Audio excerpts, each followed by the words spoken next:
Yo, what's good? It's your boy RD. How you guys doing? I hope you guys are doing fantastic, man. As you can see here, we're gonna be going diving. If you guys don't like reaction videos or commentary type videos, this ain't for you. Go find another video. Yeah, we're gonna watch 5 most disturbing diving videos, and yeah, let's get into this. I'm freaking nervous about this just because how scary the ocean can be. I love the ocean, the waves and all that good stuff, the water, but man, you never know what's underneath that water, dude. Let's go check this out, shall we?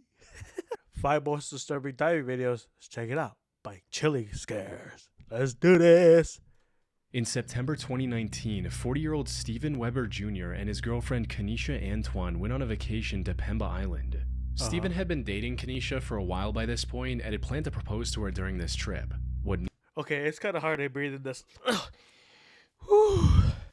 Alright, let's get back into this. neither of them knew, however, was that the happiest trip of their lives was about to turn into an irreversible tragedy. The groundwork for this tragedy was laid when the two arrived at the island and checked in to stay at the Manta Resort just off the coast. It had a nice, uninterrupted view of the ocean, as well as a roof area to relax and enjoy the tropical weather. Wow, that looks beautiful. That looks nice, man. However, the most important feature of this resort was the underwater room, which offered a 360-degree view of the marine life surrounding the resort. Dang, I've always wanted to like go to something like this, but I get claustrophobic sometimes, and just knowing that you're underneath the water and like just stuck there, you never know. Like these windows will give out or something, or a shark will be like, bah! I don't know. This room served as the whole idea behind how Steven had planned to propose. He put on swimming goggles and dived down to one of the windows in this room, prompting Kanisha to begin recording. He then unrolled a paper note inside a Ziploc bag and pressed it against the window. It read, "I can't hold my breath long enough to tell you everything I love about you, but everything I love about you, I love more every day." He then flipped the note, and on the other side was a marriage proposal for Kanisha, reading, Oh man, is like a shark or something gonna grab him? "Will you please be my wife?" Oh, it's so cute. How sweet he is.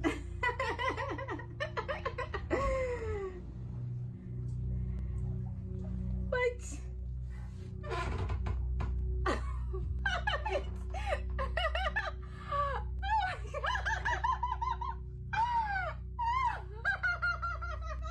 Man, he is down there for a while though. He'd also showed the wedding ring he'd brought for this occasion before swimming out to hear Kanisha's response. At this point, Kanisha stopped recording and rushed to the surface floor, eager to give her answer. But once she looked outside, instead of a smiling Steven, she saw nothing. Steven was nowhere to be seen. That's what I was saying. Man, it kind of seems like he was down there for a while, dude. And he said he can't even hold his breath for long to tell her everything. Kanisha climbed the roof, hoping he might have been up there. Unfortunately, there were no signs of Steven anywhere. He most likely fainted or something, or drowned. He had vanished, somewhere between showing her the ring and swimming up to the surface. After understanding the full gravity of the situation, Kanisha called for help, with several locals rushing to her aid. No. Unfortunately, it took some time to find Steven. He was floating in the water, and by that point, it was already too late. Some Damn. resort workers tried to revive him with CPR, however, it wasn't effective. Steven had miscalculated how long he could hold his breath underwater and drowned before he could reach the surface. That's what I was saying, man. And it looked like he was kind of shaking and stuff too. You can even see his hand shaking as Exactly. he holds the ring near the end of the video. Literally exactly what I was saying. His body desperately telling him he needs air now. You can see the signs. Damn, dude. The dedication and like commitment led to tragically tragic. But in an effort to get his point across and make the moment that much more special, he ignores this and unfortunately pays the ultimate price. Damn. I can't imagine how she feels. Mini Joe is a YouTube channel that occasionally posted travel videos up until 3 years ago. Most of these were typical travel vlogs showcasing the hosts of different expeditions around the world. However, out of the roughly 30 videos they've uploaded, one stands out for just how disturbing it is. This video contains a collection of footage Joe and his friends captured while doing technical dives in the Blue Hole in Dahab, Egypt, which is often considered the deadliest diving spot in the world. There are a few conflicting reports on the total number, but most people agree that somewhere between 130 and 200 divers have met their end while trying to reach its depths. Damn. That is an average of 8 lives lost per year, and unfortunately, the total is still going up. What's That's insane. worse is that the remains of many victims are never recovered, which is exactly what made Mini Joe's video so unsettling. Their dive started off like any other, but as they descended deeper, they came across the tanks, lines, and suits of those who came before and never made it back. Some of the remains were wedged into narrow crevices on the ocean floor, hinting at what might have gone wrong for them. Most were also taken over by the environment, suggesting they might have been down there for years. Above all, these encounters served as a constant reminder of the true danger of technical diving.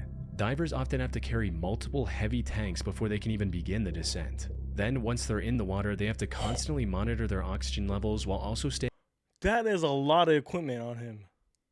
aware of their surroundings. Things only become more dangerous the deeper they dive, where even a moment's distraction can quickly turn fatal. However, all of this That thing can weigh him like down. I mean, you can float in water, but like all that weight can still like drag you down. is true for any dive, regardless of the location. What makes the Dahab Blue Hole even more dangerous is the false sense of security it provides. Blue holes, for those who don't know, are like vertical caves in oceans that go a lot deeper than the surrounding ocean floor. And the one in Dahab, Egypt is an even more extreme version of that.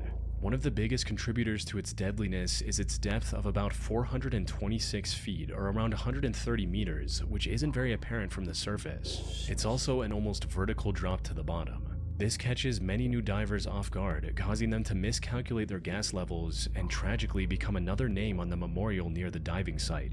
One of the most well-known cases of this is 22-year-old Yuri Lipsky, a Russian diving instructor with plenty of experience under his belt. I think I've seen this video before, and it is insane. However, he had no prior experience with the Dahab Blue Hole, resulting in it taking his life. The footage from his recovered diving camera showed him descending into the depths faster than expected, struggling to keep his gas levels in check, trying to quickly slow down his descent, causing the buoyancy device to burst. If I'm right about this video, like you can hear him struggling and like gasping for air. Like this video was insane to see. And eventually succumbing to nitrogen poisoning in just 4 minutes after starting his dive. However, the sheer depth is only one part Witnessing his death on that video was just wild. of this blue hole's danger. As Mini Joe's video demonstrated, the other part of its lethality comes from the network of partially collapsed caves littered throughout the area. They promise incredible views and look like prime diving spots at first glance, but in all reality, they are deceptively difficult to navigate through. Narrow passages and jagged rocks are everywhere. A single mistake can leave a technical diver stuck in one of these caverns with no way out until their gas tanks inevitably run out. The terrain also makes recovery extremely difficult, and many families of the fallen often opt to just leave their loved ones down there so as not to endanger even more lives in recovery attempts. Which explains why Joe came across so many diving suits in his video. Man, that is sad. It's crazy. In July 2016, a diver named Jacob Childs went on a group diving trip off the coast of southeast Queensland, Australia. The boat stopped roughly 35 miles or about 56 kilometers off the coast, and Jacob was the second to last person to dive. However, a minute after entering the water, the diving line slipped out of his hand. He thought he could swim back to the boat and start over, but as he got closer, he was shocked to realize the rope had been pulled in. And before he could think of what to do next, a strong current swept the ocean's surface and separated him from the boat. To make matters worse, the captain of the boat also sped off to go fishing while everyone was diving. By the time the other divers got back to the boat and realized Jacob was missing, he was already completely out of their view, leaving him stranded in the middle of the ocean 35 miles from the nearest piece of land. Damn. That said, the distance from land was the least of Jacob's worries at that moment. For starters, the water around him was nearly 20 degrees Celsius, which is about 68 degrees Fahrenheit. Damn, that's cold. This wasn't nearly cold enough to make him freeze up and pass out immediately, but it was cold enough to slowly sap away his body heat. I cannot imagine being like stranded right there in the middle. I would be tired trying to keep myself up. I mean, good thing he has those floaties, but still, you can still get tired from like being there. And then plus you're going to get like motion sickness from the water. Like, making him more susceptible to hypothermia and exhaustion with every passing minute.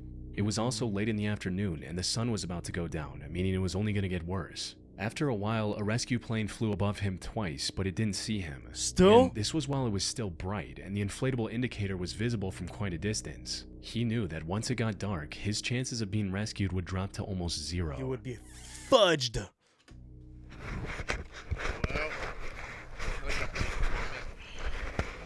This is it. Sun's going down. If the sun goes down, they won't do nothing. That's a wrap on old. Oh man, imagine having to say that to yourself. Imagine having to say that to yourself. Unfortunately, there was nothing Jacob could do at that moment but wait and continue recording what possibly could be his last message to his family. Identifying the right direction and then swimming for over 35 miles would have been next to impossible. If he had taken it upon himself to try and reach the coast, he would have likely exhausted himself and drowned partway through. He did try to follow a fishing boat he saw in the distance, but quickly realized that he wouldn't be able to get close enough to get its attention, leaving him feeling dejected. It's way too far for me.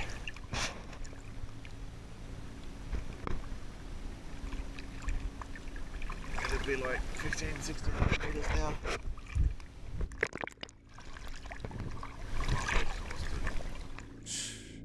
Besides, swimming too far from his original location would have also reduced his chances of being saved, since rescue teams would no longer know where to look. As the sky got darker and the rescue plane failed to spot him multiple times, Yeah, because I was thinking like, why wouldn't you try and like swim somewhere? But then yeah. the frustration was beginning to set in. And if you were trying to swim somewhere, you wouldn't like exactly know if you're getting closer to shore or you're just gonna waste energy. And like, yeah, that's not good. There's a plane coming back. There's a rescue boat way over there. Helpful. That. The salty seawater was also making him extremely dehydrated, worsening his chances of survival by the minute. However, Jacob was experienced enough to know that panicking or getting angry wouldn't do any good. The right thing to do was to stay put while exerting the least amount of effort. After drifting in the middle of nowhere for over 6 hours, he was finally spotted by a helicopter and brought to safety on a rescue boat. With the sun nearly below the horizon, he came dangerously close to losing his life that day. Fortunately, he was able to recover with no permanent injuries. Damn, yeah, damn. The gods were like, it ain't your time today. On the 26th of May 2013, a group of 3 tugboats was trying to stabilize an oil tanker during a harsh storm nearly 20 miles or 32 kilometers off the coast of Nigeria. That's when one of the boats, named Jaskin 4, got hit by a massive rogue wave. This capsized the boat, causing it to sink rapidly and disappear below the water surface within seconds. The company behind this operation, West African Ventures, immediately sent off a rescue mission. However, the harsh weather made any immediate rescue efforts near impossible. They eventually sent a helicopter to look for any survivors who managed to swim back to the surface. Unfortunately, even after a full day of searching, they didn't find a single member of the Jaskin 4's crew who was still alive. This left the company with no choice but to presume the crew deceased and begin a body recovery diving mission instead. The task of retrieving their remains was handed down to 6 saturation divers who were laying underwater oil pipes nearby. The only reason they were chosen for the task was because they were the closest to the site of the incident. Still, it took them around a day to reach the site and begin looking for Jaskin 4. The harsh waves had shifted its position significantly from where it capsized, causing even more time lost before the retrieval mission could begin. Man, like working on sea and stuff like that is insane. Unfortunately, that was far from the only hurdle the rescue divers would face on this mission. Once they located the Jaskin 4 and dove down to it, they discovered that the boat had turned upside down. It was now resting on its primary mast, which could collapse at any time. Due to significant pirate activity in that area, all of the Jaskin 4's entrances were also locked shut, forcing the divers to use specialized underwater torches just to gain access. Sadly, their assumption turned out to be correct. By the afternoon of the 28th of May, 2 days after Jaskin 4 had sunk, the rescue team managed to recover the remains of 4 crew members, though 2 were still missing. R.I.P. man. But just as all hope seemed lost, one of the divers, named Tony Walker, made an incredible discovery. For some context, Tony was being instructed on what to do by his supervisor, Colby Veretz, from the surface. Tony was also inhaling a gas mixture which was partially helium, making his voice higher. While looking around the upside-down boat, he came across what looked like a human hand. He assumed it belonged to yet another fallen crew member, but to his surprise, the hand moved and grabbed him back. I would have been. Alright, so you should be walking on the ceiling. If man, if I would have seen that hand and then think it's like a remain or whatever and grab it and then feeling someone grabbing my hand, that would have shook me up. Yeah? Okay. What's that? Okay. All right, you found one, yeah? He's alive. He's alive. Okay, Dang. keep him there. Keep him there. All right. Just. All right. All right. Just hold him there, okay? Just keep him there. No, I don't know what we're gonna do now. All right, just keep him there and keep him calm, okay? All right, just reassure him, pat him on the shoulder.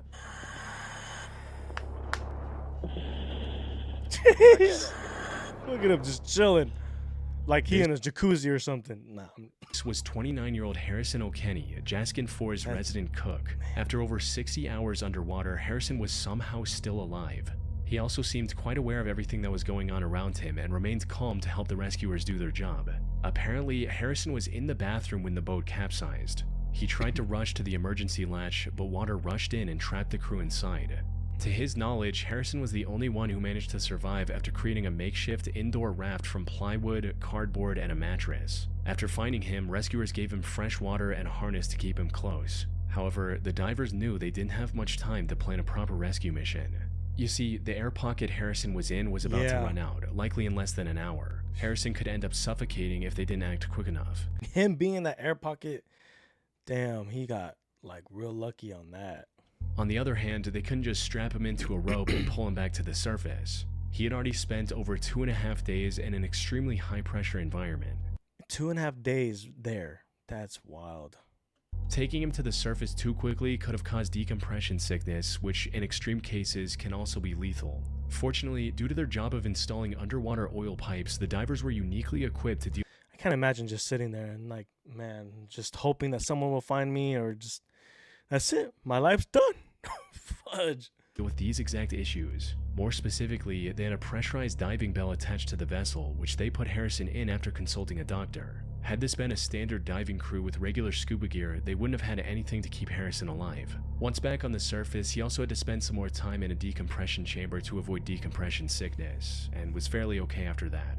However, while he recovered physically, the mental trauma of being trapped in an upside-down boat on the ocean floor for over 2 days with no idea if anyone was coming to save him left him with PTSD, something he is still recovering from to this day. Damn.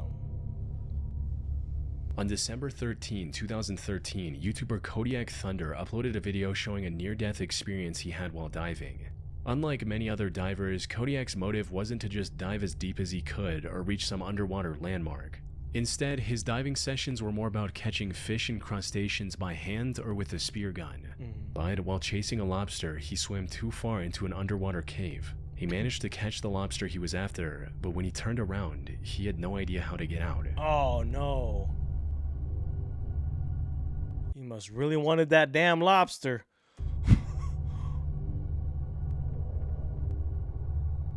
And these divers that do this, it blows my mind to like see how long they can hold their breath underneath, because they don't have tanks or nothing like it, like, you know, like oxygen. They just dive underneath and hold their breath, and that's wild.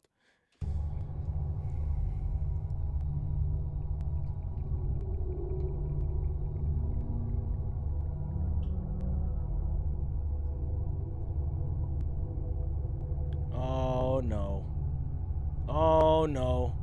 You don't know where to go. Oh man. Oh wow. That damn lobster, dude.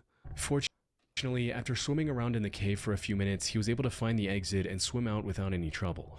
However, this was incredibly lucky. The thing is, diving on its own is incredibly dangerous. A single distraction can quickly spiral into an irreversible tragedy. But unless they're very deep, divers at least have the option to just swim up to the surface and wait for rescue. Though, not with cave diving. One of the primary hazards in a cave is the environment itself. Unlike the open ocean, many underwater caves have floors covered in extremely fine silt.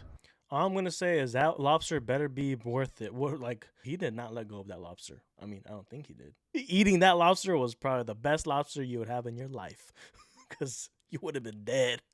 A poorly controlled fin kick, or even the exhaust bubbles from a regulator hitting the ceiling can dislodge this sediment.